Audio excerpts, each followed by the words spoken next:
Yo, what's up everybody? Welcome back to the channel. First of all, you guys know the drill. If you guys please smash that like button, I'd really appreciate it. If you guys could leave a comment down below, I don't care what it is, it super helps the channel out. It's Thursday morning, it's bright and early, we're back in the shop. First of all, I want to thank you guys for all the love and the support on the channel because YouTube just approved me for community posts. So now we can make posts to the community to represent our channel and on our YouTube. So super excited about that. So I want to thank you guys each and every single one of you for the subscription on YouTube. Every subscribe counts, so super pumped on the growth of our channel. So about a month and a half ago, our beloved Honda CR-V actually got hit and totaled out in an accident, and off to the scrapyard it went. It was not fixable, so we were on the lookout for a new SUV. We definitely needed an SUV in the family, so we were kind of looking for another fully loaded Honda CR-V because our CR-V was low miles, great condition, leather seats, heated, navigation, backup camera, roof rack, all-wheel drive, all the bells and whistles. So to replace that was really hard to find. I saw nothing but base models for sale online without all the options. So in order to get all the options that I wanted, we did have to kind of go for a little bit of an upgrade, I guess you could say. So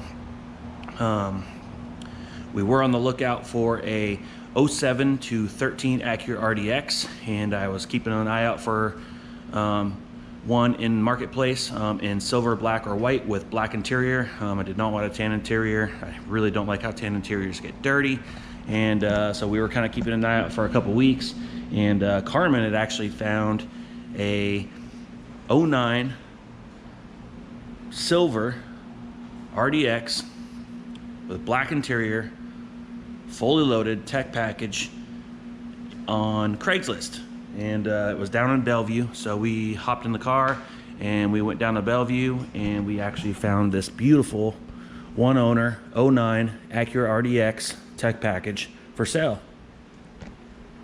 So super pumped on the find. Shout out to Carmen for finding this perfect car. There are some things I love about it, and there are a few things I don't like about it compared to the Honda CR-V, but basically this vehicle is made off the Honda CR-V platform. Honda, Acura are the same company. So this is basically a CR-V that's fully loaded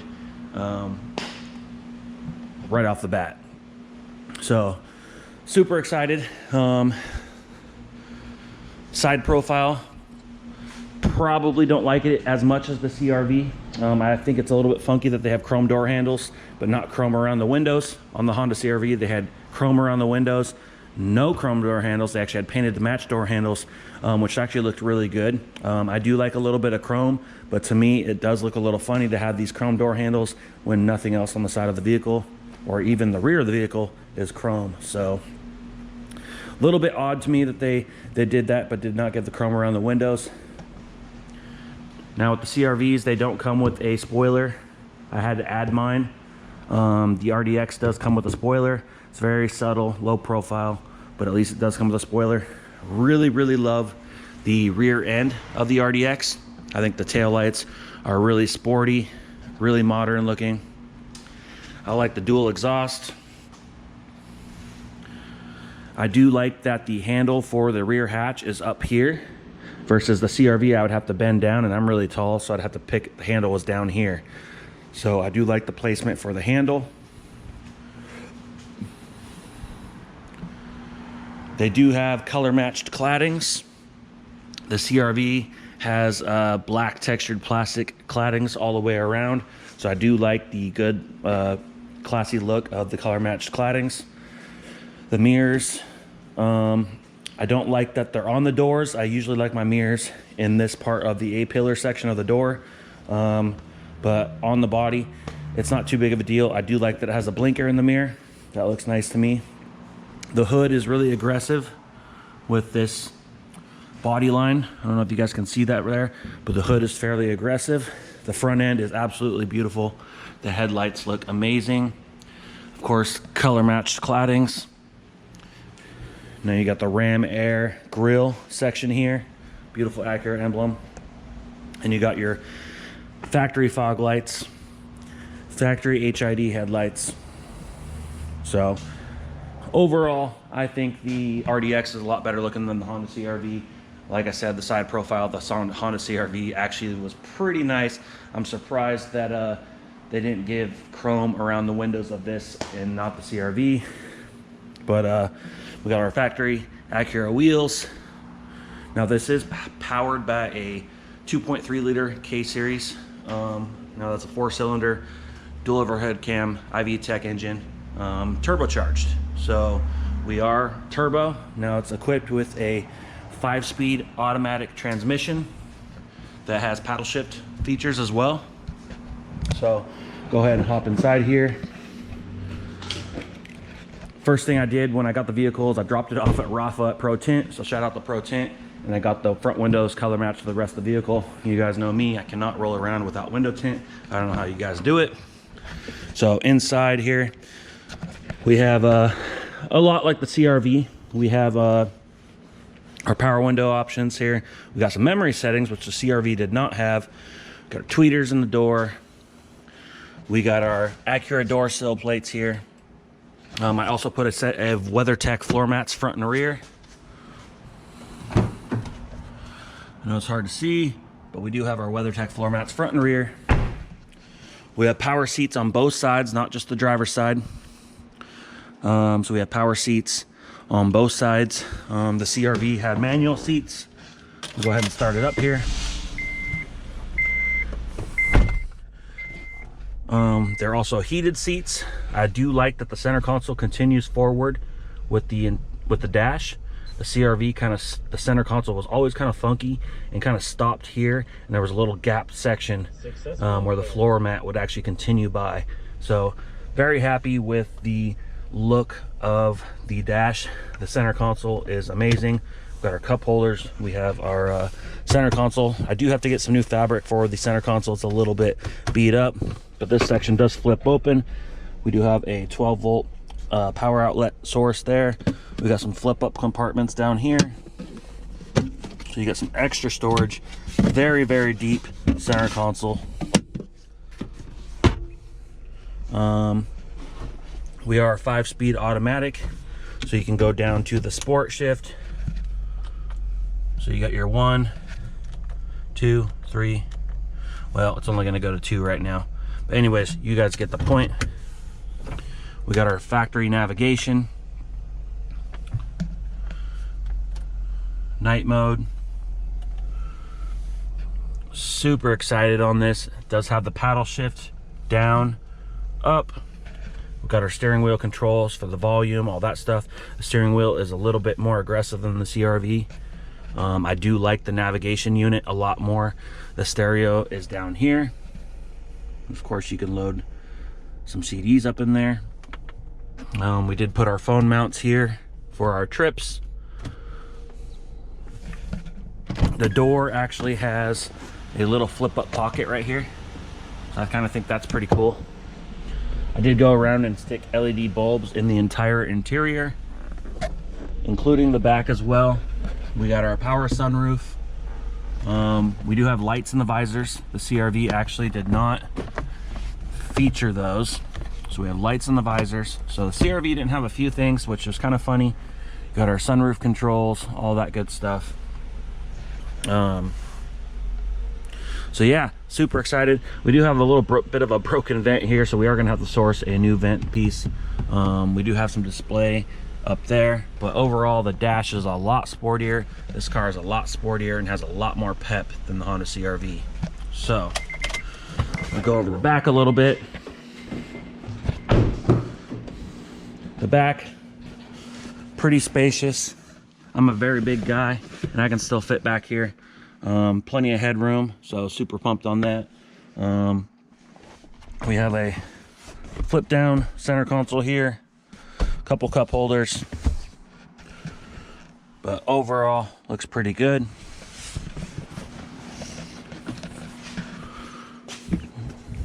We do have a 60-40 split rear seat, so the seats can fold down. In the back, like I said, I love the handle here. We got rear wiper.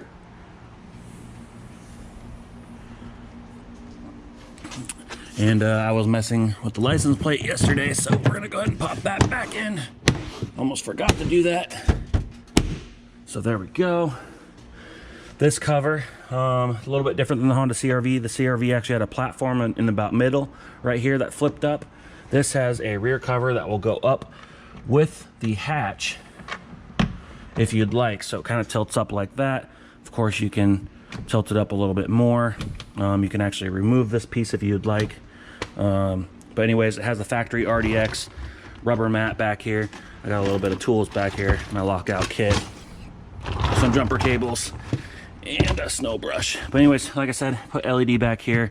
The seats do flip down, so you can actually load some pretty good cargo in here. We do have our factory subwoofer, which our Honda CR-V did have under the passenger seat. This one actually stores it in the rear. We got our speakers in the back, aiming towards the front.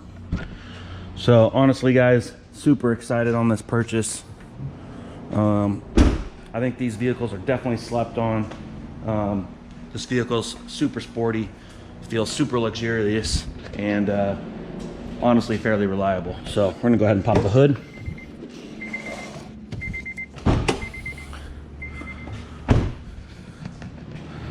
Now this vehicle was a one owner. We have about an inch thick stack of Acura Bellevue maintenance records. So it's been super well taken care of. Now it is powered with a 2.3 liter m-tek engine. That's a K series. It's 4-cylinder, dual overcam. It's actually turbocharged. This is the top mount intercooler system set up right here. We got ABS brakes, power steering, of course, air conditioning. I did put a brand new battery in it. It's factory intake. I was thinking about switching out to a performance intake. I actually decided against it recently, and we are actually gonna order a drop-in K&N filter, which I actually did last night. Should be here this morning, so parts store should be delivering that this morning. I did switch my daytime running lights and my high beams to LED.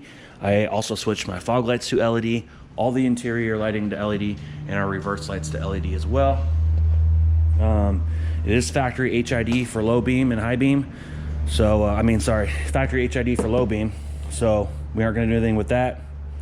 But overall, looks really good. I haven't done any maintenance to it yet. Everything's been pretty well taken care of. But we are gonna be going ahead and doing some things ourselves. I did actually install a blow-off valve. So I'm gonna go ahead and show you guys that real quick because it's pretty easy. I'm gonna take off this top cover. You just take these 4 mounting points and you turn them 90 degrees. And we're actually going to take off this cover. We're going to place that here. And we actually installed a Turbosmart compact blow-off valve. Now this was a direct bolt-on swap. Took about 10 minutes to install. You just take the 2 bolts loose, you unplug the vacuum line, there's 1 hose clamp here, and you go ahead and take the old bypass valve off. The new one comes with a gasket, you install that. You put your factory bolts back through. The hose clamp actually fit. It does come with another hose clamp if you want, if you're worried about this one. I have not had an issue yet, but anyways, it's a pretty much direct bolt-on swap. Now you can see I have this vacuum line here. I did have to change that because the factory one was just not quite long enough to reach the vacuum line port. And it was also just a little bit too big. So I actually went down to the parts store and got about 12 inches of 3/16 vacuum line. And I just cut off a couple inches and put a little zip tie there. It's all covered anyway, and hooked it up to that port. And I've had 0 issues. It sounds great. Now this is a dual port blow-off valve, so that means it has 2 ports. So it's got one that's atmospheric, which is right here. That's the one that makes the noise. And you got one that is recirculated back into the intake system, into the turbocharger. So direct swap. There's nothing hard about the install. It gets a pretty cool little noise. There's not a lot of benefits as far as horsepower increase. You're not going to get any horsepower increase, but you are going to get a little bit of less turbo surge. So you're actually going to get a little more of a release, so you're not getting as much turbo surge. So you're actually going to get a little more fuel economy technically, and a little less stress on your turbocharger as well. So it's a little more efficient all the way around. Is it going to be noticeable? Not really. But if you want to get technically speaking, yes, the blow-off valve actually does help the performance of the vehicle. You're just not really going to notice it in horsepower numbers, of course. But anyways, there it is. It's basically just a K-series engine, just like the CR-V. Now, instead of a 4-speed automatic, we got a 5-speed automatic with paddle shift, which makes it really fun to drive. We got a little bit of a turbocharger back there, top mount intercooler, blow-off valve. So I'm going to go ahead and start it up and show you guys the sound.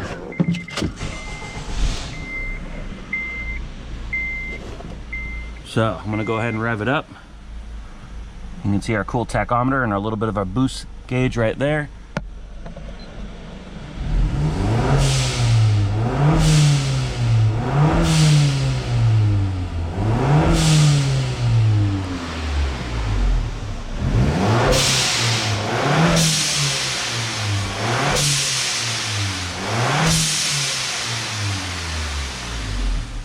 Now you guys can see it's pretty loud, so it's pretty crazy for a little stock turbo there, but you got plenty of sound, plenty of blow-off valve.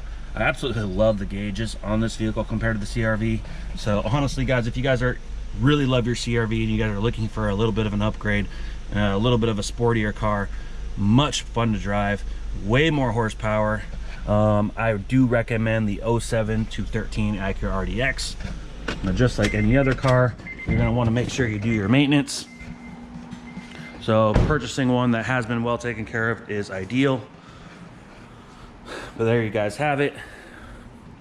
Now I'm going to also show you guys the LED lights here. So you can see I got some 4-sided LED lights here on the fog lights, and they're absolutely bright. Factory HID. Now I'm going to go ahead and turn that off. And here is our daytime running light, which also, when activated for high beam, is our high beam, and it gets even brighter. So those are 6-sided LEDs in there, 4-sided down there. Very bright.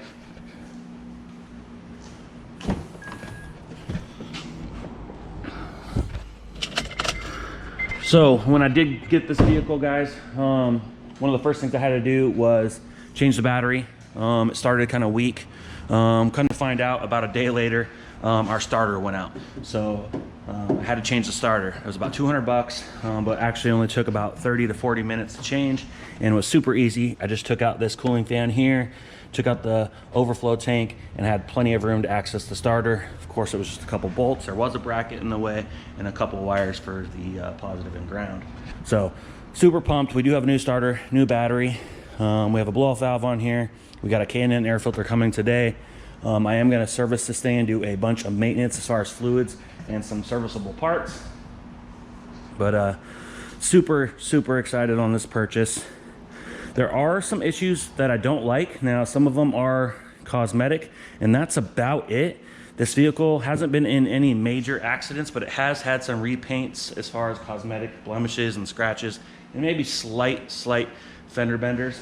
But all original panels. We got VIN numbers on all our panels. That's one thing I look for when I buy a vehicle, is that we have factory VIN numbers that match the vehicle, not a red door that was put on the vehicle and repainted.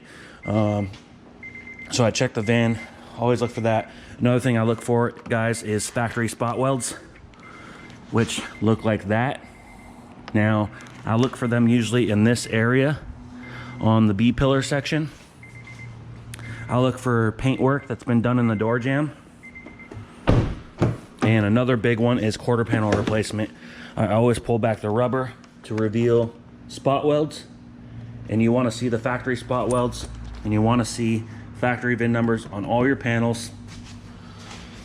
No matter what it is, you want to look for that, and you want to make sure that they haven't been taped off and you don't see any repaints. Just because something has been repaired doesn't mean it's a bad car. As long as it was repaired properly in a nice facility by a professional, it doesn't mean anything's bad with it. But I do recommend making sure you do inspect those things to make sure you don't have any major accidents. Now the license plate was on there since it was new, and the screws were actually rusted in.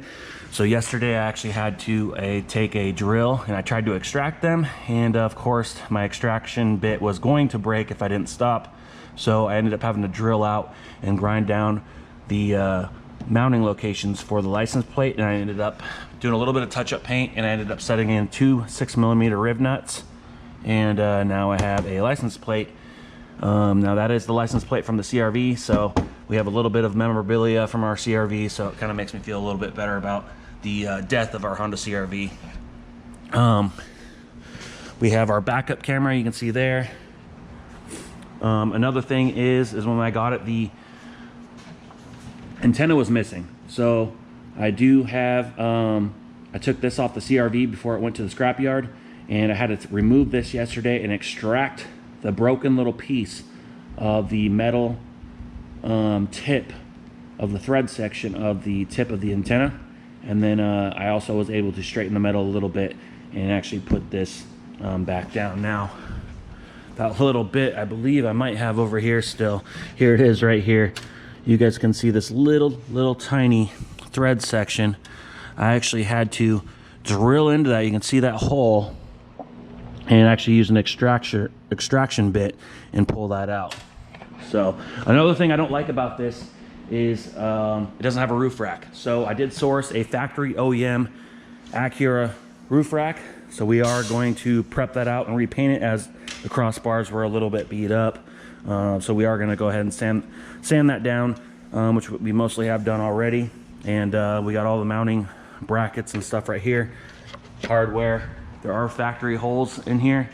So we are there's some studs that are located about right here, and right here. So we are going to mount the factory roof rails on this vehicle with the factory crossbars. So like I said, there are some repaints on this car, which aren't the best. I don't know who did them, but the paint work I'm just not quite happy with, but I wasn't gonna let that stop the sale of the car. We do have a few cosmetics, like some scrapes right here, but we are gonna go ahead and take care of all that. I was originally just gonna refinish the entire side of this vehicle because our mirrors are kind of beat up. They probably hit the garage door every time they backed out. We do have a little bit of a crease there. We have a bunch of little tiny dings on this back quarter panel, and some poor paint work that's been done on the rear bumper, as well as some scrapes on the rear door. So we are going to be refinishing half the vehicle and with the front and rear bumpers. But then I decided that I really just don't like this silver. It's very like a goldish silver. So we are going to be refinishing the entire car in white. I already have it scheduled for the end of the month in March. So March, we are going to go tear this down, and in about a 2-week span, we are going to be refinishing this vehicle, door jambs and all, to a white with a black roof. Super excited to get the roof rails on there though. In the meantime, just going to quickly, before I end the video, go over here. Here is the part number for the Turbosmart blow-off valve. This is a TS-0203-1009. Now this is a compact dual port. A lot of people switch to this blow-up valve on their Mazda 3 or Mazda 6.